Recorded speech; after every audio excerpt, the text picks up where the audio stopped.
हाँ जी स्टूडेंट, ਆਪਾਂ ਅੱਜ ਫਸਟ ਚੈਪਟਰ ਸਟਾਰਟ ਕਰਾਂਗੇ।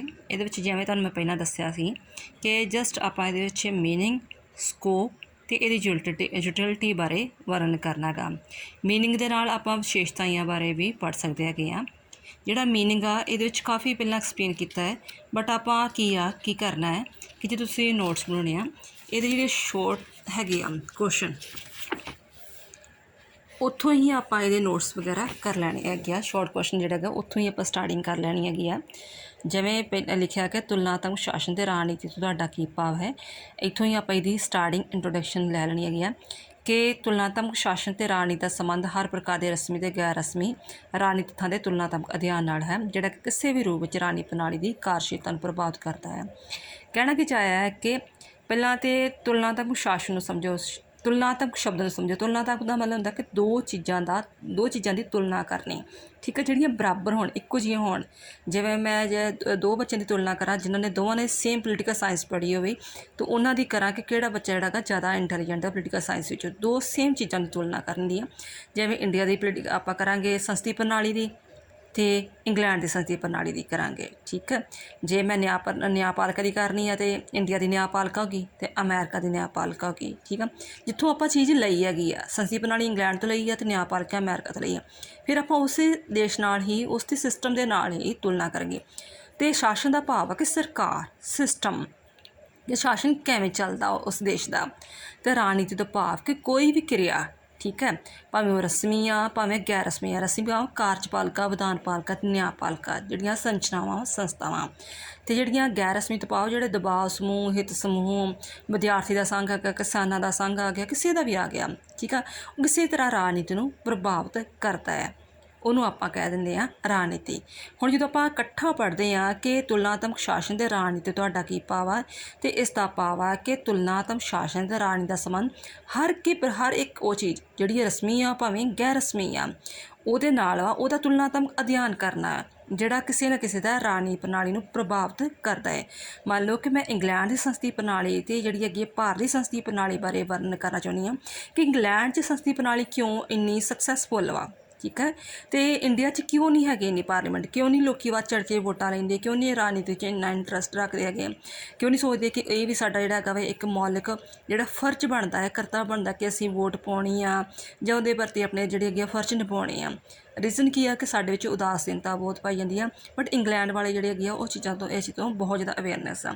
ਜਦੋਂ ਆਪਾਂ ਦੋਨਾਂ ਚੀਜ਼ਾਂ ਦਾ ਕੰਪੈਰੀਜ਼ਨ ਕਰਾਂਗੇ ਫਿਰ ਉਹਨਾਂ ਦੀਆਂ ਐਡਵਾਂਟੇਜ ਜਿਹੜੀਆਂ ਡਿਸਐਡਵਾਂਟੇਜ ਵਗੈਰਾ ਚੀਜ਼ਾਂ ਦੀਆਂ ਕੱਢਾਂਗੇ, ਠੀਕ ਹੈ। ਅਤੇ ਜਿਹੜਾ ਵਿਦਿਆਰਥੀ ਹੈ, ਤੁਲਨਾਤਮਕ ਦਾ ਵਿਦਿਆਰਥੀ, ਸਪੋਜ਼ ਕਰੋ ਤੁਸੀਂ ਅਧਿਐਨ ਕਰ ਰਹੇ ਹੋ, ਸਟੱਡੀ ਕਰ ਰਹੇ ਹੋ ਅਤੇ ਉਸ ਚੀਜ਼ ਦਾ ਅਧਿਐਨ ਕਰਦਾ ਹੈ, ਭਾਵ ਕਿ ਤੁਲਨਾਤਮਕ ਸ਼ਾਸਨ ਅਤੇ ਰਾਜਨੀਤੀ ਦਾ ਸੰਬੰਧ ਹਰ ਪ੍ਰਕਾਰ ਦੇ ਰਸਮੀ ਅਤੇ ਗੈਰ ਰਾਜਨੀਤਿਕ ਤੱਥਾਂ ਦੇ ਤੁਲਨਾਤਮਕ ਅਧਿਐਨ ਨਾਲ ਹੈ, ਜਿਹੜਾ ਕਿ ਕਿਸੇ ਵੀ ਰੂਪ ਵਿੱਚ ਰਾਜਨੀਤਿਕ ਪ੍ਰਣਾਲੀ ਦੀ ਕਾਰਜਸ਼ੀਲਤਾ, ਉਹਦੇ ਕੰਮਾਂ ਨੂੰ ਪ੍ਰਭਾਵਿਤ ਕਰਦਾ ਹੈ। ਕਹਿੰਦਾ ਅੱਜ ਵੱਖ-ਵੱਖ ਦੇਸ਼ਾਂ ਦੀਆਂ ਰਾਜਨੀਤਿਕ ਪ੍ਰਣਾਲੀਆਂ ਨੂੰ ਉੱਥੇ ਦੇ ਸਮੁੱਚਾ ਰਾਜਨੀਤਿਕ ਸੱਭਿਆਚਾਰ ਵਿਆਪਕ ਰੂਪ ਵਿੱਚ ਪ੍ਰਭਾਵਿਤ ਕਰਦਾ, ਪੂਰਾ ਸੱਭਿਆਚਾਰ, ਠੀਕ ਹੈ। ਜਿਹੜਾ ਵੀ ਰਾਜਨੀਤਿਕ ਸੱਭਿਆਚਾਰ ਆ, ਕਿਸੇ ਤਰ੍ਹਾਂ ਵੀ ਕੋਈ ਹਿੱਤ ਸਮੂਹ ਆ, ਕੋਈ ਦਬਾਅ ਸਮੂਹ ਆ, ਕੋਈ ਸੰਘ ਵਾ, ਕੋਈ ਦਲ ਵਾ, ਕੋਈ ਫੈਕਟਰੀਆਂ ਵਾ, ਜਾਂ ਕੁਛ ਵੀ ਹੈ, ਕਿਸੇ ਤਰ੍ਹਾਂ ਵੀ ਰਾਜਨੀਤੀ ਵਿੱਚ ਹਿੱਸਾ ਲੈਂਦੇ ਹੈਗੇ ਜਾਂ ਪ੍ਰਭਾਵਿਤ ਕਰਦੇ ਆ, ਅਤੇ ਉਹ ਜਿਹੜਾ ਕਿ ਉਸਦਾ ਉਹ ਅਧਿਐਨ ਕੀਤਾ ਜਾਂਦਾ ਹੈ। ਕਹਿੰਦਾ ਇਸ ਕਰਕੇ ਅਸੀਂ ਕੇਵਲ ਰਾਜਨੀਤਿਕ ਸੰਸਥਾਵਾਂ ਦੇ ਅਧਿਐਨ ਨਾਲ ਹੀ ਉਹਦੀ ਠੀਕ ਤਰ੍ਹਾਂ ਜਾਣਕਾਰੀ ਪ੍ਰਾਪਤ ਨਹੀਂ ਕਰ ਸਕਦੇ। ਫਿਰ ਡੈਫੀਨੇਸ਼ਨਸ ਤੁਸੀਂ ਕੋਈ ਵੀ ਜਿਹੜੀਆਂ ਤੁਹਾਨੂੰ ਦੋ ਈਜ਼ੀ ਲੱਗਦੀਆਂ ਹੋਣਗੀਆਂ ਤੁਸੀਂ ਅਟੈਂਪਟ ਕਰ ਸਕਦੇ ਹੋ।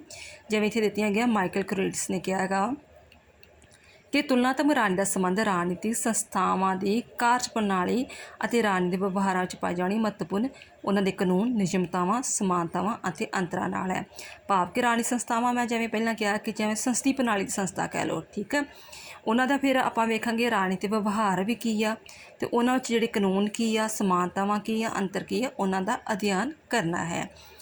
ਰਾਲਫ ਜਿਹੜਾ ਹੈਗਾ ਵਾ ਬਰਬੈਂਡੀ, ਉਹਨੇ ਕਿਹਾ ਵਾ ਕਿ ਇਹ ਰਾਜਨੀਤਿਕ ਪ੍ਰਣਾਲੀ ਸਮੁੱਚੀ ਸਮਾਜਿਕ ਵਿਵਸਥਾ ਵਿੱਚ ਉਹਨਾਂ ਤੱਥਾਂ ਦੀ ਪਹਿਚਾਣ ਕਰਦੀ ਆ ਅਤੇ ਵਿਆਖਿਆ ਕਰਦੀ ਹੈ ਕਿ ਪੂਰੇ ਸਮਾਜ ਨੂੰ ਲੈਂਦੀ ਹੈਗੀ ਕਿ ਜਿਹੜਾ ਵੀ ਕਿਸੇ ਤਰ੍ਹਾਂ ਪ੍ਰਭਾਵਿਤ ਕਰਦਾ, ਉਸਦਾ ਧਾਰਮਿਕ ਸੰਸਥਾ ਵੀ ਰਾਜਨੀਤੀ ਨੂੰ ਪ੍ਰਭਾਵਿਤ ਕਰਦੀ ਹੋਵੇ, ਠੀਕ ਹੈ, ਅਤੇ ਜਿਹੜਾ ਕਿ ਉਹਨਾਂ ਰਾਜਨੀਤਿਕ ਕਾਰਜਾਂ ਅਤੇ ਉਹਨਾਂ ਦੀਆਂ ਸੰਸਥਾਵਾਂ ਨੂੰ ਪ੍ਰਭਾਵਿਤ ਕਰਦੇ ਹੈ, ਜਿਹੜੀਆਂ ਕਿ ਤੁਲਨਾ ਲਈ ਚੁਣੀਆਂ ਅਤੇ ਸੂਚੀਬੱਧ ਕੀਤੀਆਂ ਜਾਂਦੀਆਂ ਹਨ।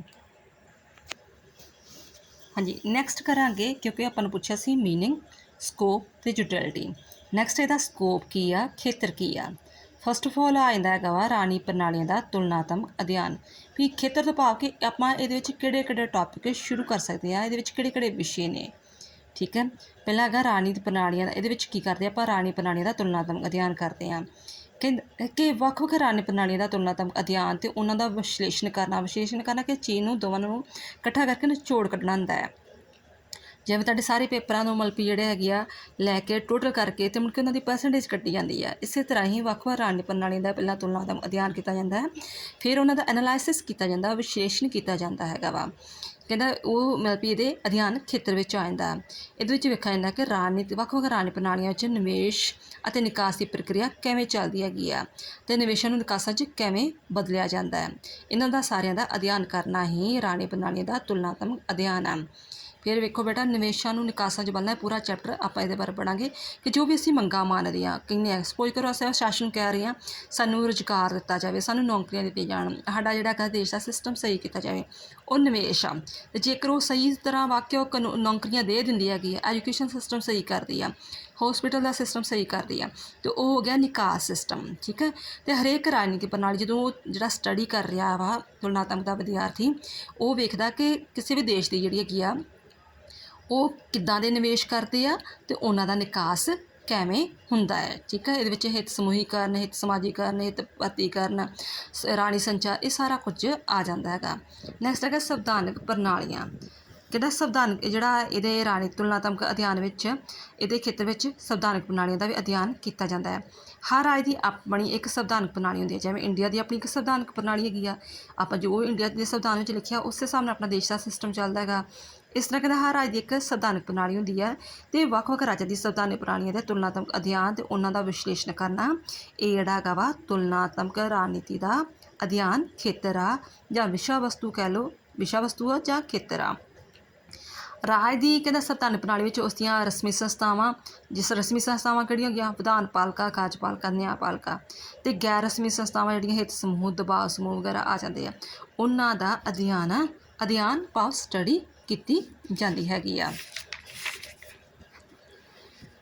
ਫਿਰ ਇਹ ਵੇਖਿਆ ਜਾਂਦਾ ਹੈ ਕਿ ਜਿਹੜਾ ਸੰਵਿਧਾਨ ਦੇ ਅਨੁਸਾਰ ਤੇ ਲਿਖਿਆ ਹੈ ਉਹ ਸਿਸਟਮ ਸਹੀ ਚੱਲ ਰਿਹਾ। ਜਿਵੇਂ ਮੰਨ ਲਓ ਕਿ ਇੰਡੀਆ 'ਚ ਵੀ ਲੋਕਤੰਤਰ ਹੈਗਾ ਵਾ, ਅਤੇ ਫਿਰ ਮੈਂ ਕਹਿ ਲਊਂ ਕਿ ਮੰਨ ਲਓ ਪਾਕਿਸਤਾਨ 'ਚ ਵੀ ਲੋਕਤੰਤਰ ਹੈਗਾ, ਬਟ ਇੰਡੀਆ ਦਾ ਲੋਕਤੰਤਰ ਜਿਹੜਾ ਹੈਗਾ ਪਾਕਿਸਤਾਨ ਦੇ ਲੋਕਤੰਤਰ ਨਾਲੋਂ ਵਧੀਆ ਚੱਲਦਾ। ਕਿਉਂ ਚੱਲਦਾ, ਕੀ ਕਾਰਨ ਵਾ, ਰੀਜ਼ਨ ਕੀ ਹੈ ਪਿੱਛੇ, ਕਿਹੜੇ ਕਿਹੜੇ ਫੈਕਟ ਆ, ਕਿਹੜੇ ਕਿਹੜੇ ਤੱਥ ਆ, ਕਿਹੜੀਆਂ ਉਹ ਚੀਜ਼ਾਂ ਉਹਨਾਂ ਨੂੰ ਪ੍ਰਭਾਵਿਤ ਕਰ ਰਹੀਆਂ, ਉਹ ਚੀਜ਼ਾਂ ਦਾ ਸਟੱਡੀ ਜਿਹੜੀ ਕੀ ਕਰਨੀ ਆ ਉਹ ਤੁਲਨਾਤਮਕ ਅਧਿਐਨ ਦੇ ਖੇਤਰ ਵਿੱਚ ਆ ਜਾਂਦਾ ਹੈ। ਨੈਕਸਟ ਹੈਗਾ ਸੰਰਚਨਾਵਾਂ ਦਾ ਅਧਿਐਨ। ਸੰਰਚਨਾਵਾਂ ਵੀ ਬੇਟਾ ਜਿਹੜੀਆਂ ਹੈਗੀਆਂ ਅੰਗ ਹੁੰਦੇ ਆ ਸਰਕਾਰਾਂ ਦੇ। ਜਿਵੇਂ ਸੰਰਚਨਾਵਾਂ ਹੋ ਗਈਆਂ ਜਿਹੜੀਆਂ ਰਸਮੀ ਸੰਸਥਾਵਾਂ ਜਿਹੜੀਆਂ ਹੈਗੀਆਂ, ਜਿਵੇਂ ਵਿਧਾਨ ਪਾਲਿਕਾ, ਕਾਰਜਪਾਲਿਕਾ, ਨਿਆਂਪਾਲਿਕਾ। ਠੀਕ ਹੈ, ਇਹਨਾਂ ਦਾ ਵਿਵਹਾਰਕ ਪੱਖ ਦੇ ਅਧਿਐਨ 'ਤੇ ਜ਼ੋਰ ਦਿੰਦੇ ਹਨ ਕਿ ਵਾਕਿਆ ਜੇਕਰ ਠੀਕ ਆ ਵੀ ਇੰਗਲੈਂਡ ਵਿੱਚ ਵੀ ਵਿਧਾਨ ਪਾਲਿਕਾ ਹੈਗੀ ਆ, ਇੰਗਲੈਂਡ ਵਿੱਚ ਕਾਰਜਪਾਲਿਕਾ, ਨਿਆਂਪਾਲਿਕਾ ਹੈਗੀ ਆ, ਬਟ ਜਿਨ੍ਹਾਂ ਦਾ ਵਿਵਹਾਰਕ ਰੂਪ ਵਿੱਚ ਕਿੰਨਾ ਪ੍ਰੈਕਟੀਕਲ ਉਹ ਕੰਮ ਕਰਦੇ ਆ। ਜਿਵੇਂ ਸੁਪਰੀਮ ਕੋਰਟ, ਜਿਵੇਂ ਸਪੋਜ਼ ਕਰੋ ਕਿ ਅਮਰੀਕਾ ਦੀ ਸੁਪਰੀਮ ਕੋਰਟ ਆ, ਆਪਾਂ ਉੱਥੋਂ ਨਿਆਂਪਾਲਿਕਾ ਪ੍ਰਣਾਲੀ ਲਈ ਹੈਗੀ ਆ, ਬਟ ਉੱਥੇ ਇੱਕ ਜਿਹੜਾ ਫੈਸਲਾ ਝੱਟ ਹੋ ਜਾਂਦਾ ਹੈਗਾ। ਠੀਕ ਹੈ, ਮਹੀਨੇ 'ਚ ਹੋ ਜਾਂਦਾ, ਸਾਲ 'ਚ ਹੋ ਜਾਂਦਾ, ਬਟ ਜਿਹੜੇ ਸਾਡੇ ਨਿਆਂਪਾਲਿਕਾ ਦਾ ਸਿਸਟਮ ਜਿਹੜਾ ਹੈਗਾ 10-10, 20-20 ਸਾਲ ਵੀ ਲੱਗ ਜਾਂਦਾ ਹੈਗਾ। ਅਤੇ ਉਹ ਰੀਜ਼ਨ ਕੀ ਆ, ਕਾਰਨ ਕੀ ਆ, ਕਿਉਂ ਇੰਨਾ ਜਿਹੜਾ ਹੈਗਾ ਵਾ ਸਲੋ ਚੱਲਦਾ ਹੈ ਕੰਮ ਵਗੈਰਾ, ਉਹਨਾਂ ਦੋਵਾਂ ਚੀਜ਼ਾਂ ਦਾ ਮੁੜ ਕੇ ਤੁਲਨਾ ਕੀਤੀ ਜਾਂਦੀ ਹੈ। ਸੰਰਚਨਾਵਾਂ ਦਾ ਅਧਿਐਨ ਕੀਤਾ ਜਾਂਦਾ ਹੈ, ਵਿਧਾਨ ਪਾਲਿਕਾ, ਕਾਰਜਪਾਲਿਕਾ ਅਤੇ ਨਿਆਂਪਾਲਿਕਾ ਦਾ ਵਿਵਹਾਰਕ ਤੌਰ 'ਤੇ, ਪ੍ਰੈਕਟੀਕਲ ਤੌਰ 'ਤੇ ਵੇਖਿਆ ਜਾਂਦਾ ਹੈਗਾ ਵਾ। ਅਤੇ ਇਹਦੇ ਨਾਲ ਨਾਲ ਸਿਧਾਂਤਕ ਪੱਖ ਵੀ ਜਿਹੜਾ ਹੈਗਾ ਵਾ ਉਹਦਾ ਵੀ ਅਧਿਐਨ ਕੀਤਾ ਜਾਂਦਾ ਕਿ ਸਿਧਾਂਤ ਤੌਰ 'ਤੇ ਕਿੱਦਾਂ ਲਿਖਿਆ ਹੈ ਕਿ ਕਿੱਦਾਂ ਜੱਜ ਨਿਯੁਕਤ ਕੀਤੇ ਜਾਣਗੇ, ਕਿੱਦਾਂ ਨਿਆਂ ਹੋਏਗਾ, ਕਿਵੇਂ, ਬਟ ਪ੍ਰੈਕਟੀਕਲ ਕੀ ਐਵੇਂ ਹੁੰਦਾ, ਇਹ ਸਾਰਾ ਕੁਝ ਚੀਜ਼ ਵੇਖੀ ਜਾਂਦੀ ਹੈਗੀ ਆ। ਨੈਕਸਟ ਹੈ ਰਾਜਨੀਤਿਕ ਸੱਭਿਆਚਾਰ ਦਾ ਅਧਿਐਨ। ਸੱਭਿਆਚਾਰ ਦਾ ਅਧਿਐਨ ਹੈਗਾ, ਕਹਿੰਦਾ ਕਿ ਇਹਦੇ ਵਿੱਚ ਇਹ ਵੇਖਿਆ ਜਾਂਦਾ ਹੈ ਕਿ ਉੱਥੋਂ ਦੀ ਸਰਕਾਰ ਕਿਵੇਂ ਚਲਾਈ ਜਾਣੀ ਚਾਹੀਦੀ ਹੈਗੀ ਆ। ਠੀਕ ਹੈ, ਉਹਨਾਂ ਨੂੰ ਸਫਲ ਸਰਕਾਰ ਚਲਾਉਣ ਵਾਸਤੇ ਕੀ ਕੰਮ ਕਰਨਾ ਚਾਹੀਦਾ ਹੈ, ਇਹ ਸਾਰਾ ਕੁਝ ਕੀ ਆ ਜਾਂਦਾ, ਸੱਭਿਆਚਾਰ ਆ ਜਾਂਦਾ ਹੈਗਾ ਵਾ। ਜਿਵੇਂ ਆਮ ਬੋਲਚਾਲ ਵਿੱਚ ਜਿਹੜਾ ਰਾਣੀ ਸੱਭਿਆਚਾਰ ਵਿੱਚ ਵਿਖਾਉਂਦਾ ਹੈ ਕਿ ਦੇਸ਼ ਦੇ ਲੋਕ ਉੱਥੋਂ ਦੇ ਰਾਣੀ ਪ੍ਰਣਾਲੀ ਦੇ ਵਿੱਚ ਕੀ ਦ੍ਰਿਸ਼ਟੀਕੋਣ ਆ, ਉਹਦਾ ਵਿਸ਼ਵਾਸ ਕੀ ਆ, ਭਾਵਨਾ ਕੀ ਆ। ਵੀ ਮੰਨ ਲਓ ਕਿ ਜਿਵੇਂ ਅਸੀਂ ਆ ਇੰਡੀਆ ਵਾਲੇ, ਅਸੀਂ ਪੋਲੀਟੀਕਲ ਵਿੱਚ ਕਿੰਨਾ ਕੁ ਇੰਟਰਸਟ ਲੈਂਦੇ ਹੈਗੇ ਆ, ਰਾਜਨੀਤੀ ਵਿੱਚ ਕਿੰਨਾ ਕੁ ਇੰਟਰਸਟ ਲੈਂਦੇ ਹਾਂ, ਸਾਡਾ ਕੀ ਦ੍ਰਿਸ਼ਟੀਕੋਣ ਆ ਕਿ ਵਾਕਿਆ ਸਾਡੇ ਦੇਸ਼ ਦਾ ਸਿਸਟਮ ਬਹੁਤ ਵਧੀਆ ਚੱਲ ਰਿਹਾ, ਸਾਨੂੰ ਆਪਣੀ ਰਾਣੀ ਪ੍ਰਣਾਲੀ 'ਤੇ ਪੂਰਾ ਵਿਸ਼ਵਾਸ ਕਿ ਜਿਹੜੀਆਂ ਸਾਡੀਆਂ ਸਰਕਾਰਾਂ ਵਾ ਉਹ ਸਹੀ ਤਰ੍ਹਾਂ ਕੰਮ ਕਰ ਰਹੀਆਂ, ਪੂਰੇ ਵਾਅਦੇ ਨਿਭਾ ਰਹੀਆਂ, ਅਸੀਂ ਪੂਰੀ ਦੇਸ਼ ਭਗਤੀ ਦੀ ਭਾਵਨਾ ਰੱਖਦੇ ਹਾਂ। ਉਹ ਸਾਰਾ ਕੁਝ ਕੀ ਹੈ, ਜੇ ਤੇ ਉਹਨਾਂ ਦਾ ਦ੍ਰਿਸ਼ਟੀਕੋਣ ਵਿਸ਼ਵਾਸ ਭਾਵਨਾ ਬਹੁਤ ਵਧੀਆ ਤੇ ਉਹਨਾਂ ਦੀ ਸਰਕਾਰਾਂ ਬਹੁਤ ਸਫਲ ਚੱਲਣਗੀਆਂ। ਠੀਕ ਆ, ਬਟ ਜੇਕਰ ਨਹੀਂ ਹੈਗਾ ਤਾਂ ਉਹ ਸਫਲ ਨਹੀਂ ਚੱਲਣਗੇ। ਇਸੇ ਤਰ੍ਹਾਂ ਕਿਹਾ ਜਾਂਦਾ ਹੈਗਾ ਕਿ ਇੰਗਲੈਂਡ ਦੇ ਜਿਹੜੇ ਹੈਗੇ ਆ ਉਹਨਾਂ ਦਾ ਸੱਭਿਆਚਾਰ ਜ਼ਿਆਦਾ ਪ੍ਰਫੁੱਲਤ ਆ, ਅਮਰੀਕਾ ਦਾ ਸੱਭਿਆਚਾਰ ਜ਼ਿਆਦਾ ਪ੍ਰਫੁੱਲਤ ਆ ਅਤੇ ਉਹਨਾਂ ਦਾ ਰਾਜਨੀਤੀ ਸਿਸਟਮ ਵਧੀਆ ਚੱਲਦਾ ਹੈਗਾ। ਸਾਡੇ 'ਚ ਇਹ ਚੀਜ਼ ਕਮੀ ਪਾਈ ਜਾਂਦੀ ਹੈਗੀ ਆ। ਨੈਕਸਟ ਹੈਗਾ ਰਾਜਨੀਤਿਕ ਸਮਾਜੀਕਰਨ। ਸਮਾਜੀਕਰਨ ਵੀ ਕਹਿੰਦਾ ਸੱਭਿਆਚਾਰ ਦਾ ਇੱਕ ਹਿੱਸਾ ਹੀ ਆ। ਇਹਦੇ ਵਿੱਚ ਕੀ ਹੁੰਦਾ ਹੈ ਕਿ ਜਦੋਂ ਜਿਸ ਰਾਹੀਂ ਇੱਕ ਵਿਅਕਤੀ ਰਾਣੀ ਪ੍ਰਣਾਲੀ, ਰਾਣੀ ਵਿਵਹਾਰ ਅਤੇ ਰਾਣੀ ਕਦਰਾਂ ਕੀਮਤਾਂ ਦ੍ਰਿਸ਼ਟੀਕੋਣ ਆਦਿ ਸੰਬੰਧੀ ਜਾਣਕਾਰੀ ਪ੍ਰਾਪਤ ਕਰਦਾ, ਉਹਨੂੰ ਆਪਾਂ ਰਾਜਨੀਤਿਕ ਸਮਾਜੀਕਰਨ ਕਹਿੰਦੇ ਹਾਂ। ਸਪੋਜ਼ ਕਰੋ ਕਿ ਇੱਕ ਬੱਚਾ ਜਿਹੜਾ ਹੈਗਾ ਕੈਨੇਡਾ 'ਚ ਚਲਾ ਜਾਂਦਾ ਹੈਗਾ ਵਾ, ਉੱਥੋਂ ਦੀ ਰਾਣੀ ਪ੍ਰਣਾਲੀ, ਉੱਥੋਂ ਦਾ ਵਿਵਹਾਰ, ਉੱਥੋਂ ਦਾ ਸਿਸਟਮ, ਉੱਥੋਂ ਦੇ ਦ੍ਰਿਸ਼ਟੀਕੋਣ ਨੂੰ ਅਪਣਾ ਲੈਂਦਾ, ਸਮਝ ਲੈਂਦਾ ਹੈਗਾ ਵਾ ਅਤੇ ਇਹ ਉਹਦਾ ਸਮਾਜੀਕਰਨ ਹੋ ਜਾਂਦਾ ਹੈ ਕਿ ਉਹ ਉੱਥੋਂ ਦੇ ਮਾਹੌਲ ਨਾਲ, ਉੱਥੋਂ ਦੀ ਰਾਜਨੀਤੀ ਦੇ ਹਿਸਾਬ ਨਾਲ ਢਲ ਜਾਂਦਾ ਹੈ। ਸਮਾਜੀਕਰਨ ਹੁੰਦਾ ਸੋਸ਼ਲਾਈਜ਼ ਕਰਨਾ, ਠੀਕ ਹੈ, ਕਿ ਉਸੇ ਹਿਸਾਬ ਦੇ ਨਾਲ, ਉਸੇ ਸਮਾਜ ਦੇ ਨਾਲ ਢਲ ਜਾਣਾ, ਉਸ ਨੂੰ ਸਮਾਜੀਕਰਨ ਕਿਹਾ ਜਾਂਦਾ ਹੈਗਾ। ਅਤੇ ਫਿਰ ਜਿਹੜਾ ਹੈਗਾ ਜਿਹੜੇ ਇਹ ਵੀ ਕੰਪੈਰੀਜ਼ਨ, ਜਿਹੜਾ ਤੁਲਨਾਤਮਕ ਵਿਦਿਆਰਥੀ ਉਹ ਕੰਪੈਰੀਜ਼ਨ ਕਰਦਾ ਹੈਗਾ ਵਾ ਕਿ ਜਿਹੜੇ ਹੈਗੇ ਆ ਵਿਕਸਿਤ ਦੇਸ਼ ਆ, ਜਿਹੜੇ ਇੰਗਲੈਂਡ, ਅਮਰੀਕਾ, ਜਪਾਨ ਵਰਗੇ ਵਿਕਸਿਤ ਦੇਸ਼ ਆ, ਅਤੇ ਜਿਹੜੇ ਸਾਡੇ ਵਰਗੇ ਪਛੜੇ ਦੇਸ਼ ਹੈਗੇ ਆ, ਪਾਕਿਸਤਾਨ ਵਾਲੇ, ਬੰਗਲਾਦੇਸ਼ ਜਾਂ ਇੰਡੀਆ ਵਾਲੇ ਆ, ਉਹਨਾਂ ਵਿੱਚ ਸਮਾਜੀਕਰਨ ਇੰਨਾ ਸਲੋ ਕਿਉਂ ਚੱਲ ਰਿਹਾ ਅਤੇ ਵਿਕਸਿਤ ਦੇਸ਼ਾਂ 'ਚ ਇੰਨਾ ਸਮਾਜੀਕਰਨ ਫਾਸਟ ਕਿਉਂ ਚੱਲ ਰਿਹਾ, ਇਹਨਾਂ ਤੱਥਾਂ ਦਾ ਉਹ ਅਧਿਐਨ ਕਰਦਾ ਹੈਗਾ। ਨੈਕਸਟ ਹੈਗਾ ਰਾਜਨੀਤੀ ਵਿਚਾਰਧਾਰਾਵਾਂ। ਵਿਚਾਰਧਾਰਾਵਾਂ ਜਿਵੇਂ ਆਪਾਂ ਤੁਸੀਂ ਪਿੱਛੇ ਪੜ੍ਹਿਆ, ਉਦਾਰਵਾਦੀ ਵਿਚਾਰਧਾਰਾ, ਸਮਾਜਵਾਦੀ ਵਿਚਾਰਧਾਰਾ, ਤਾਨਾਸ਼ਾਹੀ ਵਿਚਾਰਧਾਰਾ, ਗਾਂਧੀਵਾਦ ਵਿਚਾਰਧਾਰਾ, ਪੂੰਜੀਵਾਦੀ ਵਿਚਾਰਧਾਰਾ। ਕਹਿੰਦਾ ਜਿਹੜਾ ਵੀ ਇਹ ਦੇਸ਼ ਵਾ, ਕੋਈ ਵੀ ਦੇਸ਼ ਆ, ਕੋਈ ਵੀ ਜਦੋਂ ਵਿਚਾਰਧਾਰਾ ਅਪਣਾਉਂਦਾ ਤਾਂ ਉੱਥੋਂ ਦੇ ਸਮਾਜਿਕ ਹਾਲਾਤਾਂ ਨੂੰ ਧਿਆਨ ਵਿੱਚ ਰੱਖ ਕੇ ਵਿਚਾਰਧਾਰਾ ਨੂੰ ਅਪਣਾਉਂਦਾ ਹੈ, ਕਿਉਂਕਿ ਇਹ ਮੰਨਿਆ ਜਾਂਦਾ ਹੈਗਾ ਕਿ ਜਿਹੜੇ ਹੈਗੇ ਆ ਉਹ ਵਿਚਾਰਾਂ ਨੂੰ ਅਪਣਾਉਣ ਦਾ ਕੀ ਆ ਕਿ ਰਾਜਨੀਤੀ ਵਿਚਾਰਧਾਰਾ ਇੱਕ ਉਦੇਸ਼ ਵਾ ਅਤੇ ਵਿਅਕਤੀ ਦਾ ਵਿਕਾਸ ਕਰਨਾ ਇੱਕ ਸਾਧਨ ਆ। ਠੀਕ ਹੈ, ਜਿਵੇਂ ਜਿਹੜੇ ਆ ਰਸ਼ੀਆ ਵਾਲੇ ਆ, ਚਾਈਨਾ ਵਾਲੇ ਜਿਹੜੇ ਹੈਗੇ ਆ, ਉਹ ਸਮਾਜਵਾਦੀ, ਸਾਮਵਾਦੀ, ਮਾਰਕਸਵਾਦੀ ਵਿਚਾਰਧਾਰਾ ਅਪਣਾਉਂਦੇ ਆ। ਉਹ ਸੋਚਦੇ ਅਸੀਂ ਵਿਅਕਤੀਆਂ ਦਾ ਵਿਕਾਸ ਇਸੇ ਤਰ੍ਹਾਂ ਹੀ ਕਰ ਸਕਦੇ ਹੈਗੇ ਆ। ਬਟ ਜਿਹੜੇ USA ਵਾਲੇ, ਇੰਗਲੈਂਡ ਵਾਲੇ ਆ, ਵਿਕਸਿਤ ਦੇਸ਼ ਵਾਲੇ ਆ, ਉਹ ਪੂੰਜੀਵਾਦੀ ਵਿਚਾਰਧਾਰਾ ਨੂੰ ਅਪਣਾਉਂਦੇ ਹੈਗੇ ਆ। ਅਤੇ ਤੁਲਨਾਤਮਕ ਵਿਦਿਆਰਥੀ ਦਾ ਜਿਹੜਾ ਵਿਦਿਆਰਥੀ ਆ, ਉਸ ਚੀਜ਼ ਦਾ ਅਧਿਐਨ ਕਰਦਾ ਕਿ ਉਹਨਾਂ ਨੇ ਇਹ ਚੀਜ਼ ਦੀ ਵਿਚਾਰਧਾਰਾ ਕਿਉਂ ਅਪਣਾਈ ਹੈਗੀ ਆ ਅਤੇ ਕਿਸ ਤਰ੍ਹਾਂ ਇਸ ਵਿਚਾਰਧਾਰਾ ਨੂੰ ਲਾਗੂ ਕੀਤਾ ਜਾਂਦਾ ਹੈਗਾ ਵਾ ਅਤੇ ਉਹਦੇ ਨਤੀਜੇ ਕੀ ਨਿਕਲਦੇ ਆ। ਨੈਕਸਟ ਹੈਗਾ ਰਾਜਨੀਤੀ ਸਹਿਭਾਗਤਾ। ਸਹਿਭਾਗਤਾ ਮਤਲਬ ਹੁੰਦਾ ਪਾਰਟੀਸਪੇਟ ਕਰਨਾ ਕਿਸੇ ਚੀਜ਼ 'ਚ, ਜਿਵੇਂ ਤੁਸੀਂ ਕਿਸੇ ਫੰਕਸ਼ਨ ਵਿੱਚ ਪਾਰਟੀਸਪੇਟ ਕਰਦੇ ਹੋ, ਇਸੇ ਤਰ੍ਹਾਂ ਹੀ ਰਾਜਨੀਤੀ ਵਿੱਚ ਪਾਰਟੀਸਪੇਟ ਕੀਤਾ ਜਾਂਦਾ ਹੈ। ਵੋਟਾਂ ਸਹਿਭਾਗੀ, ਰਾਜਨੀਤੀ ਸਹਿਭਾਗੀ ਦਾ ਮਤਲਬ ਹੁੰਦਾ ਹੈ, ਫਿਰ ਤੁਹਾਨੂੰ ਦੱਸਦੀ, ਜਿਵੇਂ ਚੋਣਾਂ ਵਿੱਚ ਹਿੱਸਾ ਲੈਣਾ, ਵੋਟਾਂ ਪਾਉਣੀਆਂ, ਦਲ ਬਣਾਉਣੇ, ਰੈਲੀਆਂ ਕੱਢਣੀਆਂ, ਰਾਜ ਪ੍ਰਬੰਧ ਵਿੱਚ ਕਿਸੇ ਤਰ੍ਹਾਂ ਡਾਇਰੈਕਟ ਜਾਂ ਇਨਡਾਇਰੈਕਟ ਵਿੱਚ ਹਿੱਸਾ ਲੈਣਾ, ਉਹਨੂੰ ਆਪਾਂ ਰਾਜਨੀਤਿਕ ਸਹਿਭਾਗੀ ਕਹਿੰਦੇ ਹਾਂ। ਅਤੇ ਜਿਹੜਾ ਤੁਲਨਾਤਮਕ ਦਾ ਵਿਦਿਆਰਥੀ ਆ, ਉਹ ਇਹ ਵੇਖਦਾ ਵਾ ਕਿ ਹਾਂ ਇੱਥੋਂ ਕਿੱਥੋਂ ਇਸ ਦੇਸ਼ ਦੇ ਲੋਕ ਕਿੰਨੇ ਕੁ ਜ਼ਿਆਦਾ ਇਹਦੇ ਵਿੱਚ ਪਾਰਟੀਸਪੇਟ ਕਰਦੇ ਹੈਗੇ ਆ, ਠੀਕ ਆ, ਕਿੰਨੀ ਕੁ ਉਤਸ਼ਾਹਤਪੂਰਕ ਕਰਦੇ ਆ। ਅਤੇ ਕਹਿੰਦਾ ਕਿ ਜਿੰਨੇ ਲੋਕ ਵੱਧ ਤੋਂ ਵੱਧ ਰਾਜਨੀਤੀ ਵਿੱਚ ਪਾਰਟੀਸਪੇਟ ਕਰਨਗੇ, ਸਹਿਭਾਗੀ ਹੋਣਗੇ, ਭਾਗੀਦਾਰ ਹੋਣਗੇ, ਉੱਥੋਂ ਦੀ ਰਾਜਨੀਤਿਕ ਪ੍ਰਣਾਲੀ ਓਨੀ ਹੀ ਉਚਿਤ ਅਤੇ ਸਥਿਰ ਹੋਵੇਗੀ।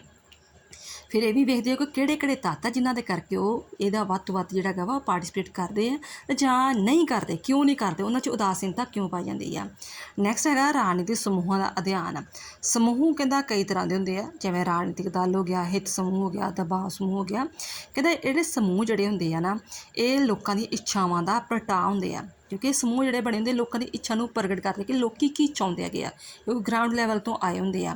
ਅਤੇ ਫਿਰ ਜਿਹੜੇ ਹੈਗੇ ਆ ਇਹ ਰਾਜਨੀਤਿਕ ਪ੍ਰਣਾਲੀ ਨੂੰ ਜਿਹੜਾ ਹੈਗਾ ਪ੍ਰਭਾਵਿਤ ਕਰਦੇ ਆ, ਸਰਕਾਰਾਂ ਨੂੰ ਪ੍ਰਭਾਵਿਤ ਕਰਦੇ ਆ ਕਿ ਲੋਕ ਜਿਹੜੇ ਕਿ ਆਹ ਚੀਜ਼ਾਂ ਦੀ ਡਿਮਾਂਡ ਕਰਦੇ ਆ ਅਤੇ ਉਸ ਹਿਸਾਬ ਦੇ ਨਾਲ ਹੀ ਅਸੀਂ ਕੰਮ ਕਰਨਾ ਹੈਗਾ ਵਾ। ਅਤੇ ਤੁਲਨਾਤਮਕ ਵਿਦਿਆਰਥੀ ਇਸ ਚੀਜ਼ ਦਾ ਅਧਿਐਨ ਕਰਦਾ ਹੈ। ਸ਼ਕਤੀ, ਪ੍ਰਭਾਵ ਅਤੇ ਸੱਤਾ। ਕੁਝ ਜਿਹੜੇ ਵਿਦਵਾਨ ਆ ਇਹਨਾਂ ਤਿੰਨਾਂ ਚੀਜ਼ਾਂ ਦਾ ਅੰਤਰ ਕਰਦੇ ਆ। ਕਹਿੰਦੇ ਆ ਕਿ ਸ਼ਕਤੀ, ਪ੍ਰਭਾਵ ਅਤੇ ਸੱਤਾ ਦੇ ਵਿੱਚ ਜਿਹੜਾ ਕਾਫੀ ਅੰਤਰ ਆ।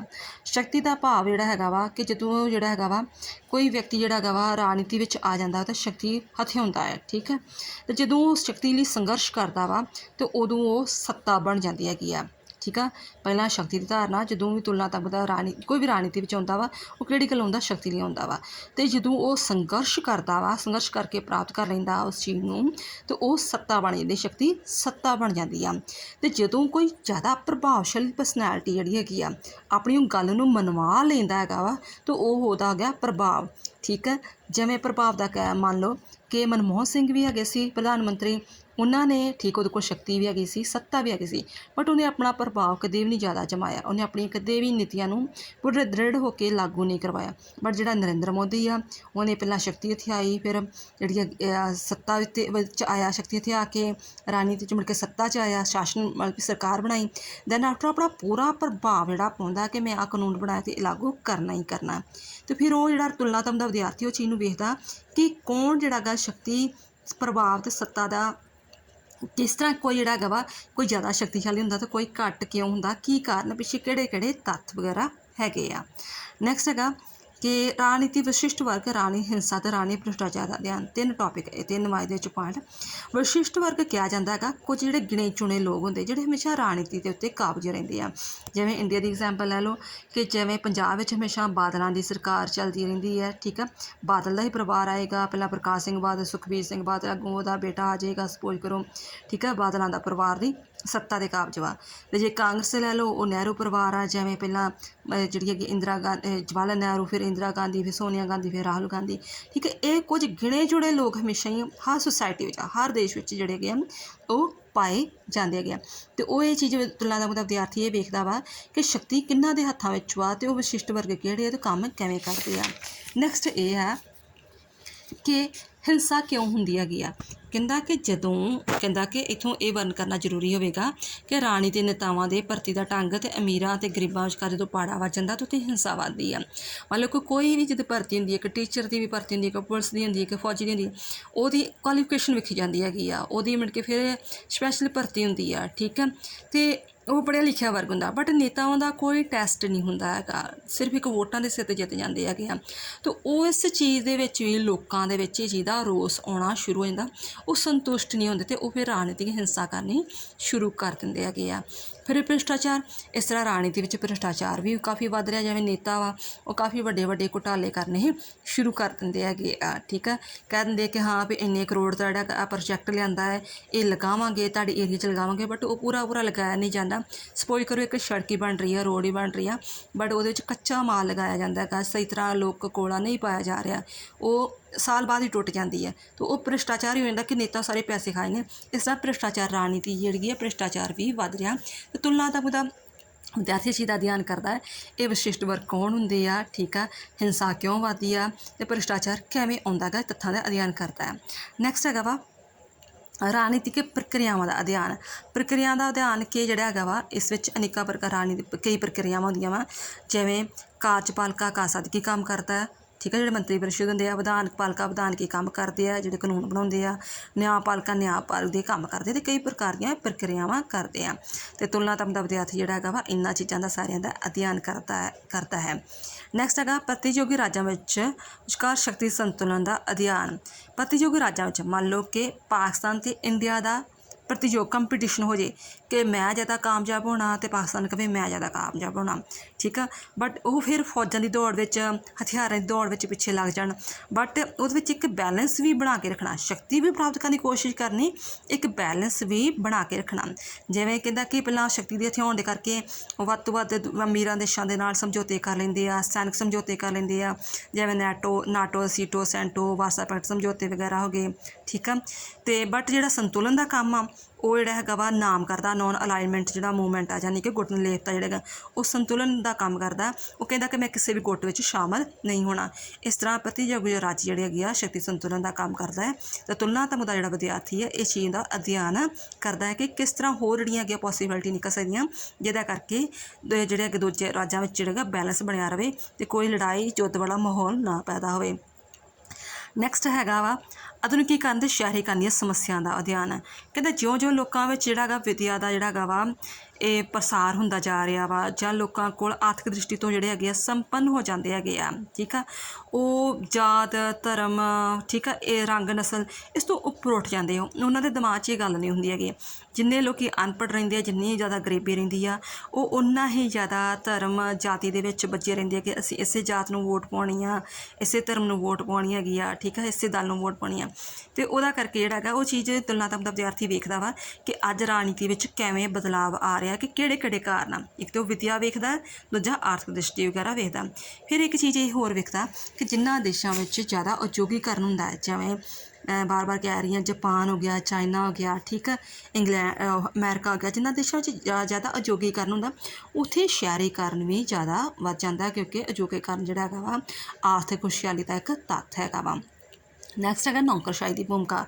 ਤੁਸੀਂ ਪਿਛਲੇ ਕਲਾਸਾਂ 'ਚ ਨੌਕਰਸ਼ਾਹੀ ਬਾਰੇ ਪੜ੍ਹਿਆ ਸੀ। ਬਿਊਰੋਕਰੇਸੀ, ਜਿੰਨੀ ਵੀ ਅਫਸਰਸ਼ਾਹੀ ਹੁੰਦੀ ਆ, DC, ADC, SP ਅਫਸਰ ਵਗੈਰਾ, ਜਿੰਨੇ ਵੀ ਜਿਹੜੇ ਹੈਗੇ ਆ, ਜਿਹੜੇ ਕਿ ਮਾਰਗਦਰਸ਼ਨ ਕਰਦੇ ਆ ਨੇਤਾ ਦੇ, ਠੀਕ ਆ, ਨੌਕਰਸ਼ਾਹੀ ਦਾ। ਕਹਿੰਦਾ ਕਿਉਂਕਿ ਜਿਉਂ ਰਾਜਾਂ ਦਾ ਕੰਮ ਵੱਧਦਾ ਜਾ ਰਿਹਾ ਹੈਗਾ ਵਾ ਅਤੇ ਨੌਕਰਸ਼ਾਹੀ ਦਾ ਆਕਾਰ ਅਤੇ ਭੂਮਿਕਾ ਵੀ ਵੱਧਦੀ ਜਾ ਰਹੀ ਆ, ਕਿਉਂਕਿ ਰਾਜ ਜਿਹੜਾ ਹੈਗਾ ਵਾ ਤੁਹਾਡੇ ਕਲਿਆਣਕਾਰੀ ਕੰਮ ਕਰ ਰਿਹਾ ਹੈਗਾ, ਤਾਂ ਇਕੱਲੇ ਨੇਤਾ ਨਹੀਂ ਕਰ ਸਕਦੇ, ਉਹਨਾਂ ਨੂੰ ਜਿਹੜੀ ਹੈਗੀ ਆ ਅਫਸਰਾਂ ਦੀ ਸਪੋਰਟ ਲੈਣੀ ਪੈਂਦੀ ਹੈਗੀ ਆ। ਅਤੇ ਇਸ ਕਰਕੇ ਜਿਹੜਾ ਹੈਗਾ ਵਾ ਨੌਕਰਸ਼ਾਹੀ ਦੀ ਭੂਮਿਕਾ ਦਾ ਅਧਿਐਨ ਕੀਤਾ ਜਾਂਦਾ ਕਿ ਉਹ ਜ਼ਿਆਦਾ ਤਾਨਾਸ਼ਾਹ ਵੀ ਨਾ ਜ਼ਿਆਦਾ ਬਣ ਜਾਣ। ਕਹਿੰਦਾ ਕਿ ਜੇਕਰ ਜਿਹੜੇ ਨੇਤਾ ਜਾਂ ਲੋਕ ਜ਼ਿਆਦਾ ਅਗਿਆਨੀ ਆ, ਅਨਪੜ੍ਹ ਆ, ਗਰੀਬ ਆ, ਦਲ ਸਵਸਥ ਵਗੈਰਾ ਨਹੀਂ ਹੈਗਾ, ਠੀਕ ਆ, ਅਤੇ ਫਿਰ ਜਿਹੜਾ ਹੈਗਾ ਨੌਕਰਸ਼ਾਹੀ ਦਾ ਬੋਲਬਾਲਾ ਹੋ ਜਾਊਗਾ। ਅਤੇ ਬਟ ਜੇਕਰ ਜਿਹੜੇ ਉਹ ਲੋਕ ਪੜ੍ਹੇ ਲਿਖੇ ਵਗੈਰਾ ਹੈਗੇ ਆ, ਠੀਕ ਆ, ਸਵਸਥ ਦਲ ਵਗੈਰਾ, ਫਿਰ ਨੌਕਰਸ਼ਾਹੀ ਦਾ ਬੋਲਬਾਲਾ ਨਹੀਂ ਹੋਵੇਗਾ। ਨੈਕਸਟ ਹੈ, ਆਪਾਂ 15 ਚੈਪਟਰ ਨਹੀਂ ਕਰਨਾ ਕਿਉਂਕਿ 15 ਪੁਆਇੰਟਸ ਬਹੁਤ ਹੁੰਦੇ ਨੇ। ਅਨੇਕਾਂ ਕਿਉਂ ਦਾ ਅਧਿਐਨ, ਮਤਲਬ ਵੀ ਕਿਉਂ, ਕਿਉਂਕਿ ਜਿਹੜਾ ਰਾਜਨੀਤੀ ਦਾ ਵਿਦਿਆਰਥੀ ਆ 10ਵੀਂ ਮਿੰਟ ਤੋਂ ਫਾਈਨਲ ਜੋ ਕਿ ਆ, ਕਈ ਦਿਮਾਗ 'ਚ ਕੁਐਸਚਨ ਹੁੰਦੇ ਆ ਕਿ ਸਾਡੇ ਦੇਸ਼ ਵਿੱਚ ਜਿਹੜੇ ਹੈਗੇ ਲੋਕ ਅਜੇ ਵੀ ਵੋਟ ਦਾ ਅਧਿਕਾਰ ਕਿਉਂ ਨਹੀਂ ਪ੍ਰਯੋਗ ਕਰਦੇ ਹੈਗੇ, ਅਜੇ ਵੀ ਲੋਕ ਸਾਡੇ ਦੇਸ਼ ਦੇ ਕਿਉਂ ਪਛੜੇ ਪਏ, ਅਜੇ ਵੀ ਲੋਕਾਂ ਦੀ ਜਿਹੜੀ ਕਿ ਰੂੜੀਵਾਦੀ ਸੋਚ ਕਿਉਂ ਹੈਗੀ ਆ, ਠੀਕ ਹੈ। ਇਹਨਾਂ ਚੀਜ਼ਾਂ ਦਾ ਜਿਹੜੀ ਹੈਗਾ ਸਵਾਲਾਂ ਦਾ ਉਹ ਜਵਾਬ ਲੱਭਣ ਦੀ ਕੋਸ਼ਿਸ਼ ਕਰਦਾ ਜਦੋਂ ਉਹ ਆਪਣੇ ਦੇਸ਼ ਨੂੰ ਦੂਜੇ ਦੇਸ਼ਾਂ ਦੇ ਨਾਲ ਕੰਪੈਰੀਜ਼ਨ ਕਰਦਾ ਹੈਗਾ ਵਾ। ਅਤੇ ਇਹਨਾਂ ਕਿਉਂ ਦਾ, ਇਹਨਾਂ ਸਵਾਲਾਂ ਦੇ ਜਿਹੜੇ ਸਾਰੇ ਜਵਾਬ ਆ ਉਹ ਜਿਹੜੇ ਹੈਗੇ ਜੇ ਤੁਸੀਂ ਕੰਪੈਰੀਜ਼ਨ ਕਰਦੇ ਹੋ ਉਹਨਾਂ ਵਿੱਚੋਂ ਹੀ ਮਿਲਦੇ ਆ। ਸਿੱਟਾਂ, ਕਹਿੰਦਾ ਪਿੱਛੇ ਲਿਖੇ ਵਿਚਾਰ ਨੂੰ ਪੜ੍ਹਨ ਪਿੱਛੋਂ ਆਪਾਂ ਇਸ ਸਿੱਟੇ 'ਤੇ ਪਹੁੰਚਦੇ ਹਾਂ ਕਿ ਤੁਲਨਾਤਮਕ ਰਾਜਨੀਤੀ ਨੂੰ ਦਾ ਖੇਤਰ ਜਿਹੜਾ ਹੈਗਾ ਵਾ ਕੇਵਲ ਸਿਰਫ ਰਸਮੀ ਸੰਸਥਾਵਾਂ ਦਾ ਹੀ ਅਧਿਐਨ ਨਹੀਂ ਕਰਦਾ, ਜਿਵੇਂ ਮਤਲਬ ਕਾਰਜਪਾਲਿਕਾ, ਵਿਧਾਨਪਾਲਿਕਾ, ਨਿਆਂਪਾਲਿਕਾ, ਸੰਵਿਧਾਨਕ ਵਗੈਰਾ, ਨੌਕਰਸ਼ਾਹੀ, ਸਿਰਫ ਉਹਨਾਂ ਦਾ ਹੀ ਅਧਿਐਨ ਨਹੀਂ ਕਰਦਾ, ਇਹ ਗੈਰ ਰਸਮੀ ਸੰਸਥਾਵਾਂ ਦਾ ਵੀ ਅਧਿਐਨ ਕਰਦਾ ਹੈ। ਜਿਹੜਾ ਤੁਲਨਾਤਮਕ ਦਾ ਵਿਦਿਆਰਥੀ ਹੈ, ਜਦੋਂ ਇਹਨਾਂ ਦੋਵਾਂ ਦਾ ਬਰਾਬਰ ਦੇਸ਼ਾਂ ਦਾ ਅਧਿਐਨ ਕਰਦਾ ਹੈ ਤਾਂ ਉਹਨਾਂ ਦੇ ਵਿੱਚ ਕਈ ਨਵੇਂ ਸਿਧਾਂਤ ਕੱਢਦਾ, ਕਈ ਨਵੇਂ ਸਿੱਟੇ ਕੱਢਦਾ ਹੈਗਾ ਵਾ, ਅਤੇ ਉਹਨੂੰ ਇਸ ਚੀਜ਼ ਨੂੰ ਹੋਰ ਜ਼ਿਆਦਾ ਜਿਹੜਾ ਹੈਗਾ ਇਸ ਖੇਤਰ ਦਾ ਵਿਸਤਾਰ ਹੁੰਦਾ ਹੈ। ਆਈ ਹੋਪ ਤੁਹਾਨੂੰ ਇਹ ਚੀਜ਼ਾਂ ਦੀ ਸਮਝ ਆ ਗਈ ਹੋਗੀ, ਬਟ ਫਿਰ ਵੀ ਜੇ ਕਿਸੇ ਪੁਆਇੰਟ ਦੀ ਸਮਝ ਨਾ ਆਈ ਹੋਵੇਗੀ ਅਤੇ ਪੁੱਛ ਲੈਣਾ, ਮੈਸੇਜ ਕਰ ਦੇਣਾ, ਠੀਕ ਆ।